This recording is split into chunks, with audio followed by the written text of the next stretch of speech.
L'ADIR, avec le soutien de l'Europe, de l'État et de la région Réunion, vous présente les nouveaux défis.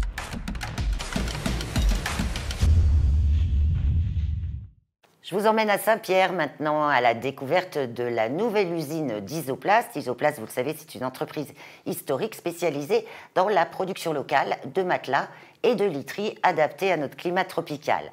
Alors vous allez le voir, elle doit faire face à la concurrence acharnée depuis quelques années de grandes enseignes nationales et internationales de literie. Et pour concurrencer cette importation, eh bien l'entreprise développe sa propre marque et de nouveaux produits adaptés au marché réunionnais. Pour Rémi Chouiti, 2023 restera l'année du renouveau. Après avoir été directeur d'Isoplast pendant 10 ans, il en est devenu le seul et unique propriétaire en rachetant 100% des parts de cette société fondée en 1972 par le groupe Isotier. Une entreprise historique qui reste encore aujourd'hui le seul fabricant de matelas et de literie sur notre île. Le fait d'avoir été directeur, donc je connais très bien la société, sachant qu'elle existe depuis 50 ans.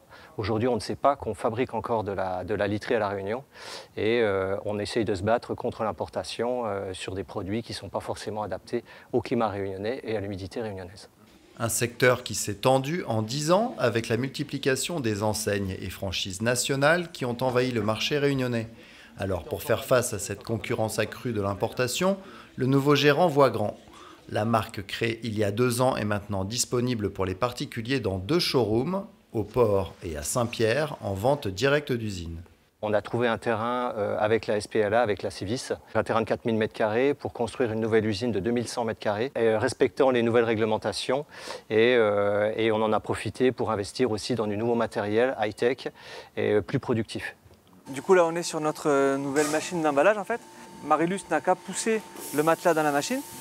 Elle le détecte. On a 2 rouleaux de film plastique en fait, qui viennent emballer une première fois le matelas avec un premier scellage latéral, comme on le voit ici. On va donc faire une sorte de mise sous vide du matelas à la remontée de la presse. On obtient du coup maintenant un matelas qui ressemble plus à une galette, quelque chose de tout fin, où l'air a été chassé. Et après cette étape-là, on va venir maintenant enrouler notre matelas dans la partie enrouleuse du process.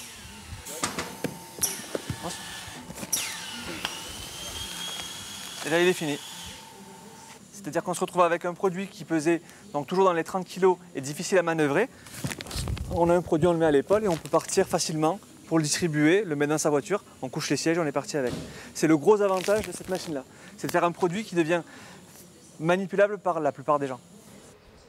Avant l'emballage, le matelas est passé par l'atelier couture. Alors ça, c'est notre nouvelle machine de découpe tissu en fait.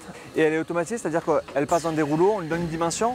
On a 2 couteaux qui nous permettent de sortir des lèses spécifiques par rapport à ce que l'on a besoin. Et en plus, elle fait des coupes transversales qui nous permettent d'avoir des lots de dessus de matelas, on va dire, ou de tissu, peu importe le produit.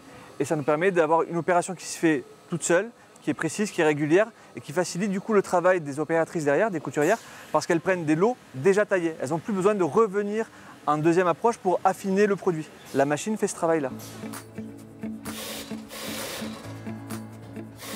Vient ensuite l'étape du bordage et du surpiquage des différents textiles qui recouvrent la mousse.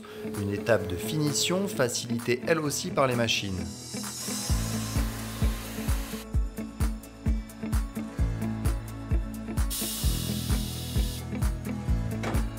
Le cœur du métier, c'est avant tout le choix des mousses. 30 tonnes sont importées chaque année. Les différentes qualités arrivent en bloc avant d'être façonnées sur mesure. Ce qui caractérise la qualité d'une mousse en général, c'est son élasticité. Et il y a d'autres paramètres qui rentrent en jeu, la densité peut en faire partie, mais tout dépend après de ce qu'on recherche pour l'application. Pour des gens qui sont corpulents, des gens qui le sont moins, des caractéristiques qui peuvent être propriétés non-feu pour certaines applications en fait, sur de l'hôtellerie ou ce genre de choses. On se retrouve que c'est toujours un assemblage à faire entre des besoins et des caractéristiques des produits en fait. Et notre force à nous, c'est justement d'avoir pas mal de petits blocs et de pouvoir du coup créer le produit par rapport aux besoins d'un client en fait. Par rapport à d'autres mousses qui pourraient dans le temps avoir une certaine fatigue, celle-là, elle tient et elle tient longtemps. C'est une mousse qui supporte vraiment des contraintes difficiles. C'est pour ça qu'on l'a choisie. Voilà. Donc la table d'après, la découper. Donc là, je suis sur un bloc de mousse qui pèse à peu près 96 kg. Donc j'enlève les croûtes et je découpe les mousses par rapport aux tailles et les épaisseurs que le client il veut. J'appuie la souffleuse. C'est juste pour pouvoir manipuler la machine. Et il y a la souffleuse qui ramène le bloc pour que je puisse le tourner facilement. Donc juste à tourner sans utiliser trop de force. Pour se démarquer de l'importation, le fabricant local s'est spécialisé dans les mousses adaptées au climat tropical. Les mousses sont adaptées au climat puisqu'en fait vous êtes sur des mousses à cellules ouvertes. Les mouvements normaux dans la nuit du client font que ça fait un espèce de système Venturi, donc on presse sur la mousse pour la relâcher et en fait vous forcez l'air à traverser le matelas. Et c'est pour ça qu'on utilise des coutiles qui sont aérés également et qui facilitent l'air. Alors les literies sont éco-responsables, certaines literies sont additivées avec de l'huile de soja bio. Là on est sur de la mousse plutôt haut de gamme, des mousses HR. Donc haute résilience, des mousses polyéthères, des mousses simples, jusqu'à la mousse mémoire de forme qui sera de toute façon aérée, puisque les matelas qui sont vendus dans le nord de l'Europe doivent tenir chaud, puisqu'on est sur un climat froid. Et aujourd'hui, nous on cherche des mousses aérées qui gardent la fraîcheur et justement qui peuvent dissiper la chaleur. Même pour les tissus, on reste sur des produits européens, garantie Ecotex, garantie Certipure, sans agents nocifs pour l'environnement et pour l'humain. Plusieurs couches de mousse sont ensuite assemblées grâce à une colle à base aqueuse pour assurer la densité et le confort voulus par le client. On aère aussi nos sommiers. Pourquoi on aère des sommiers? Parce que déjà, on est sur du bois PEFC, donc géré en forêt durable, mais ce bois, même s'il est coupé, il continue à vivre.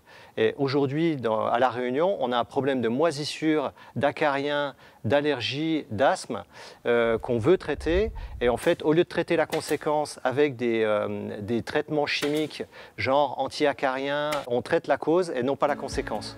Avec un investissement de 3 300 000 € dans l'outil de production, financé avec l'aide de l'Europe, de l'État et de la région, Isoplast compte gagner des parts de marché et augmenter le volume de production, actuellement de 8 000 matelas et 3 000 sommiers par an, pour partir à la conquête de la grande distribution.